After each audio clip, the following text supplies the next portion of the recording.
Class 9th का mathematics का chapter 4 जो कि linear equations in two variables की एनसीईआरटी जो है वो हम लोग सॉल्व करने वाले हैं।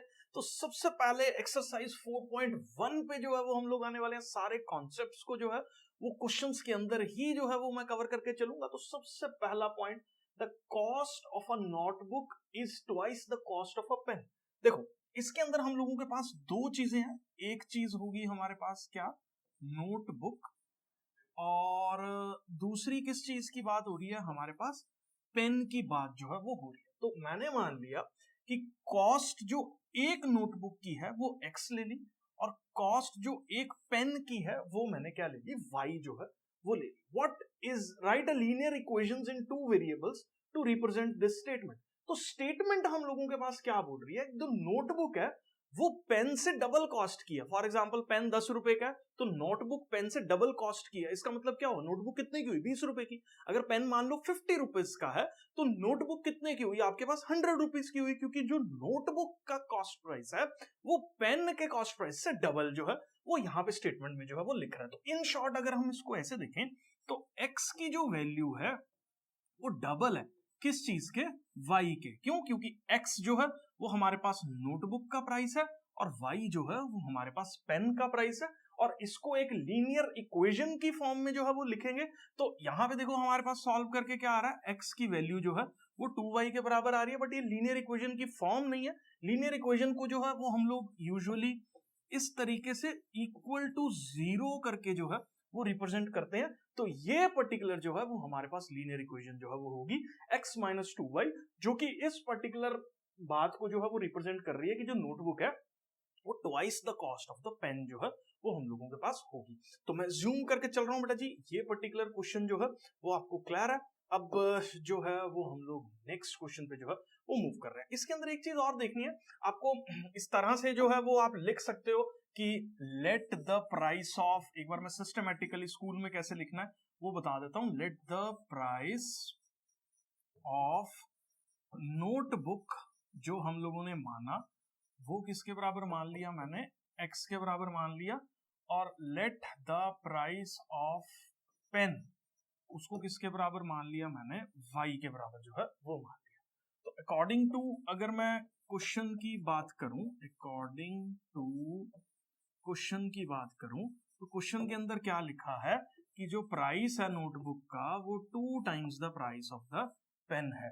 तो इसको उसके बाद हम लोग लिखेंगे x इक्वल टू 2y, फिर ऐसे लिखेंगे x minus 2y is equal to 0। ये मेरे पास जो है वो इक्वेशन जो है वो बन गई, जो कि लीनियर इक्वेशन अपने को ड्रॉ करनी है। तो मैथ्स के अंदर थोड़ा सा सिस्टमेटिकली स्ट्रक्चर्ड वे के अंदर जो है वो आपको आंसर को लिखना रहता है। तो इसका स्क्रीनशॉट जो है वो आप ले लो, ठीक है। नेक्स्ट क्वेश्चन पे जो है वो बेटा जी हम लोग मूव कर रहे हैं। तो नेक्स्ट क्वेश्चन हम लोगों के पास जो है वो क्या बोलता है, नेक्स्ट क्वेश्चन जो है एक सेकंड, ये नेक्स्ट क्वेश्चन। नेक्स्ट क्वेश्चन बोलता है एक्सप्रेस करो लीनियर इक्वेशंस को ax plus by plus c की फॉर्म में और आइडेंटिफाई करो abc कोऑर्डिनेट्स की वैल्यू। मैं पहला पार्ट सॉल्व करके बता रहा हूं, बहुत ही सिंपल है। यहां पे पहले मैं स्टेटमेंट लिख दूं, 2x plus 3y it is equal to 9.35 bar. Bar से नहीं डरना है, बार आपको सॉल्व करने की जरूरत नहीं है, क्योंकि it is not a point of concern कि हम लोग इस तरह के क्वेश्चन में बार को सॉल्व जो है वो कर रहे हैं, ठीक है। तो आगे क्या लिखो आप, सबसे पहले देखो इसने बोला सवाल के अंदर आपको इस फॉर्म में सवाल लिखना है, ax plus by plus c it is equal to 0। ये आपका रेफरेंस पॉइंट जो है वो होना चाहिए, इस तरीके से जो है वो आपको लिखना है। उसके बाद यहाँ पे इक्वल टू पे 0 करना है, तो आप इसको इधर लेके जाओगे लेफ्ट साइड पे, तो हमारे पास क्या होगा 2x plus 3y minus 9.35 bar it is equal to किसके बराबर होगा, 0 के बराबर जो है वो हो जाए, ठीक है। तो सबसे पहले हमने जो पहला पॉइंट था इस सवाल का कि इस इक्वेशन को जो है वो ax plus by plus c की फॉर्मेट में जो है वो लिखो या फॉर्म में जो है वो लिखो, वो हम लोगों ने ऑलरेडी जो है वो कर दिया। अब आपको आइडेंटिफाई करना है abc को। तो देखो a बेसिकली जो है वो हमारे पास x का कोएफिशिएंट है। कोएफिशिएंट का मतलब होता है कि x के साथ जो नंबर मल्टीप्लाई में हो रहा है उसको हम लोग कोएफिशिएंट बोल देते हैं। तो यहाँ पे x के साथ जो नंबर मल्टीप्लाई में हो रहा है दैट इज 2। तो x का जो हमारे पास कोएफिशिएंट हो गया वो 2 हो गया। बी बेसिकली क्या है, y का जो है वो कोएफिशिएंट है। तो इस पर्टिकुलर क्वेश्चन के अंदर जो y का कोएफिशिएंट है वो हम लोगों के पास किसके बराबर हो गया, 3 के बराबर हो गया।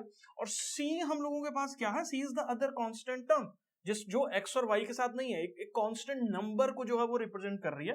तो यहाँ पे ये पूरा का पूरा c है, तो -9.35 बार जो है वो हमारे पास c की वैल्यू जो है वो हो जाएगी। यूजुअली कई बार बच्चे कंफ्यूज हो जाते हैं और लिखते कैसे हैं, c को ऐसे लिख देते हैं, c इज इक्वल टू 9.35, और ये बिल्कुल गलत है क्योंकि माइनस साइन आपको जो है वो साथ में लेके चलना है, क्योंकि यहाँ पे जिस फॉर्मेट में अपने को लिखना है वो प्लस के साथ जो है वो c लगा हुआ है। तो इसको अगर हम लोग सिस्टमेटिकली लिखें तो आप इस तरीके से समझ जाओगे, तो आपको दिक्कत नहीं होगी। प्लस का -9.35 बार और इक्वल टू 0।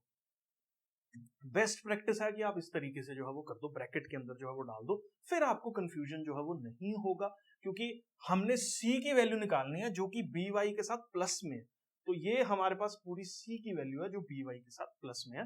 तो इस तरह से लिखोगे तो कोई भी कंफ्यूजन जो है वो आप लोगों को नहीं होने वाला। मैं ज्यूम करके चल रहा हूँ बेटा जी, फर्स्ट पार्ट जो है वो इस पर्टिकुलर क्वेश्चन का आपको क्लियर। नेक्स्ट क्वेश्चन पे जो है वो मूव कर रहे हैं, सेकंड पार्ट पे जो है वो मूव कर रहे हैं। तो सेकंड पार्ट को देखो, हमारे पास क्या है, x minus Y upon 5 minus 10 it is equal to 0। चलो इसको लिख सकते हैं x ये प्लस का इंटू -1/5 y प्लस का -10 इट इज इक्वल टू 0। देखो अगर आप ऐसे कर लो ना तो बहुत बेटर है, आंसर गलत होने की बिल्कुल प्रोबेबिलिटी 0 जो है वो हो जाती है, क्योंकि y को अगर आप थोड़ा सा ध्यान से देखो, इट इज y बाय -5। अब ये कैसे आया वो भी मैं बता देता हूँ, -1/5 y ऐसे भी लिख सकता हूँ क्योंकि y को मैंने 1 से जो है वो मल्टीप्लाई कर दिया। अब मैथमेटिक्स के अंदर ये प्रॉपर्टी है कि माइनस जो है वो आप एक मिनट यहाँ पे 1 को जो है वो अलग कर सकते हो, 5 को जो है वो अलग कर सकते हो, -1/5, और साथ में y के साथ जो है वो मैंने मल्टीप्लाई इसको जो है वो कर दिया। और मुझे लगता है ये अगर आपको फंडा क्लियर है कि ये कैसे जो है वो बना है, फिर ये ओके है, ठीक है।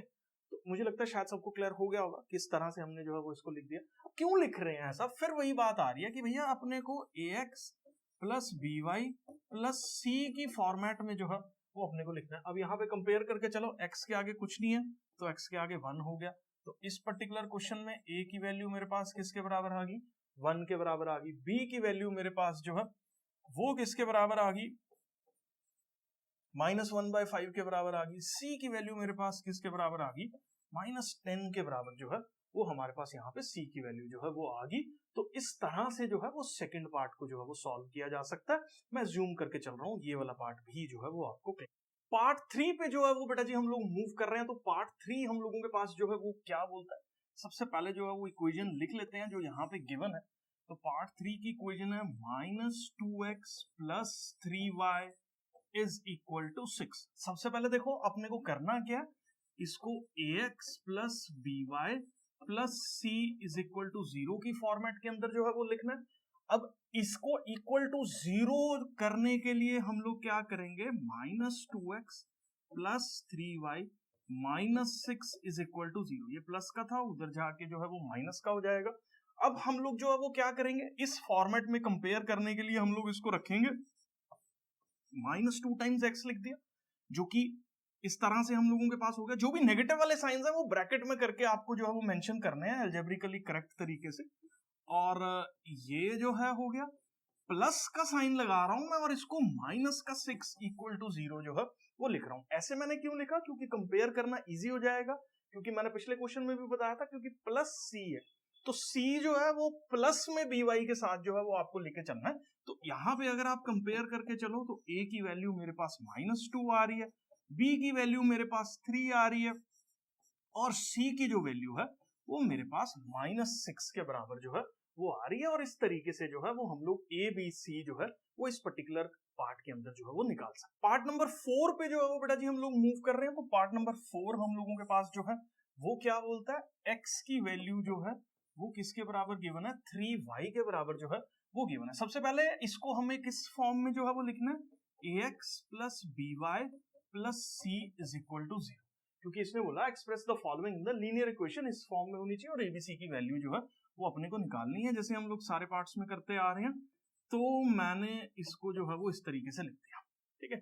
अब अपने को इस फॉर्मेट में जो है वो लिखना था, तो इसको क्या मैं ऐसे लिख सकता हूँ, प्लस का -3 टाइम्स वाई। अब क्वेश्चन आता है उस फॉर्मेट को पूरा करने के लिए ना बेटर है कि इस तरह से जो है वो इसको लिख दो, इज इक्वल टू 0 प्लस 0 मैंने इसलिए ऐड किया क्योंकि मेरे को ये 3 वेरिएबल्स ए बी सी जो है वो फाइंड आउट करने थे, और मैंने इसी फॉर्मेट में जो है वो इक्वेशन को लिखने की कोशिश की। यहाँ पे कुछ नहीं था तो ये 1 हो गया। इसको इसके साथ अगर मैं कंपेयर करके चलूं तो a की जो वैल्यू है वो मेरे पास 1 के बराबर होगी, b की जो वैल्यू आ रही है वो मेरे पास -3 के बराबर आ रही है, और c की जो वैल्यू आ रही है वो मेरे पास 0 के बराबर जो है वो आ रही है। तो इस पर्टिकुलर तरीके से जो है वो मैं a b c की वैल्यूज जो है वो क्वेश्चन के अंदर निकाल सकता हूँ। नेक्स्ट पार्ट पे जो है वो बेटा जी हम लोग मूव कर रहे हैं। तो नेक्स्ट पार्ट हम लोगों के पास क्या बोलता है, 2x जो है -5y के बराबर मेंशन्ड है। इसको इधर ले आओ तो ये हम लोगों के पास क्या हो जाएगा, इधर आके प्लस का हो जाएगा, इज इक्वल टू 0। अब मेरे को क्योंकि कंपेयर करना है ax plus by plus c is equal to 0 के साथ, तो मैं इसी फॉर्मेट में जो है वो इस पर्टिकुलर इक्वेशन को लिखने की कोशिश करता हूं। तो मैंने ये 3 नंबर्स की फॉर्म में 3 चीजों को जो है वो ऐड करके लिख दिया, और कंपैरिजन जब मैं इसका करूंगा तो a की वैल्यू 2, हमारे पास b की वैल्यू 5 और c की वैल्यू जो है वो मेरे पास 0 के बराबर जो है वो आ रही है। मैं जूम करके चल रहा हूँ, ये वाला पार्ट भी जो है वो आपको क्लियर है, स्क्रीनशॉट आप लोगों ने जो है वो ले लिया। नेक्स्ट पार्ट पे जो है वो हम लोग मूव कर रहे हैं। नेक्स्ट पार्ट नंबर 6 की बात जो है वो हम लोग करेंगे। तो 3x plus 2 is equal to 0। देखो ये ऑलरेडी इसी फॉर्मेट में गिवन है, इज इक्वल टू 0 करके, लेकिन पंगा क्या है, इसके अंदर ना y वाली टर्म जो है वो प्रेजेंट नहीं है, इज इक्वल टू 0। अब y वाली टर्म प्रेजेंट नहीं है तो इसको 0 से मल्टीप्लाई करके लिख दो, क्योंकि 0 इंटू वाई 0 होगा, क्योंकि y नहीं था तो y के आगे मैंने कोएफिशिएंट क्या लगा दिया, 0 लगा दिया, ताकि मेरा कंपैरिजन जो कि मेरे को किसके साथ करना है, ax plus by plus c equal to 0 के साथ कंपेयर करके चलना। तो यहां पे जब मैं इसको कंपैरिजन करूंगा तो a की वैल्यू 3 आएगी, b की वैल्यू जो है वो मेरे पास 0 आएगी, और c की जो वैल्यू है वो मेरे पास 2 के बराबर जो है वो आ जाएगी। और मुझे लगता है ये पार्ट भी जो है वो आपको क्लियर है। उसके बाद मैं 7th पार्ट पे जो है वो बेटा जी मूव कर रहा हूँ। 7th पार्ट हम लोगों के पास जो है वो क्या बोल रहा है, y minus 2 it is equal to 0। अब यहाँ पे देखो ये equation already is equal to 0 के फॉर्मेट में है, लेकिन यहाँ पे x नहीं है, तो x नहीं है तो मैं क्या कर देता हूँ, 0 टाइम्स x कर देता हूँ, प्लस y ऑलरेडी है ही है इसके अंदर, -2 भी ऑलरेडी है ही है, तो 0 कर दिया। अब 0 times x plus 1 into y plus -2 equal to 0। अब इसको मैंने प्लस -2 क्यों लिखा, क्योंकि ऑलरेडी हम लोग ax plus by plus c के साथ जो है वो चीजों को कंपेयर करके चल रहे हैं। जब ax plus by plus c के साथ चीजों को कंपेयर करके चलेंगे तो यहाँ पे जब हम सॉल्व करेंगे तो a की वैल्यू 0 आएगी, b की वैल्यू 1 आएगी, और c की वैल्यू मेरे पास -2 के बराबर जो है वो आ जाएगी। मैं जूम करके चल रहा हूँ बेटा जी, आपको ये पार्ट नंबर 7 भी जो है वो क्लियर है, ठीक है। उसके बाद जो है वो लास्ट पार्ट पे हम लोग जो है वो मूव कर रहे हैं। लास्ट पार्ट नंबर 8 हम लोगों के पास जो है वो क्या बोलता है, 5 इज इक्वल टू, हमारे पास क्या गिवन है, 2x जो है वो गिवन है। अब मैं क्या कर रहा हूँ, इसको 5 minus 2x is equal to 0। अब देखो अपने को कंपेयर करना है इसको ax plus by plus c is equal to 0 के साथ, तो इसको मैं लिख सकता हूँ -2x प्लस और यहाँ पे 5, यहाँ पे y का क्योंकि टर्म थी ही नहीं तो मैंने 0 लगा दिया उसके साथ, कोई दिक्कत नहीं है। जो टर्म नहीं है उसको 0 से मल्टीप्लाई करके हमने ऐड कर दिया ताकि कंपैरिजन हमारा जो है वो प्रॉपर तरीके से जो है वो हो सके, और ये इक्वल टू 0 हो गया। अब कंपेयर करके चलो बेटा जी, a की वैल्यू मेरे पास -2 आ गई, b की वैल्यू मेरे पास 0 आ गई, और c की वैल्यू मेरे पास किसके बराबर आ गई, 5 के बराबर जो है वो आ गई। और मैं अज्यूम करके चल रहा हूँ बेटा जी पार्ट नंबर 8 भी जो है वो आपको क्लियर है। तो इसी के साथ हमारी ये वाली एक्सरसाइज जो है वो कंप्लीट हो रही है। मिलते हैं नेक्स्ट वीडियो में, तब तक के लिए bye bye, take care and see you.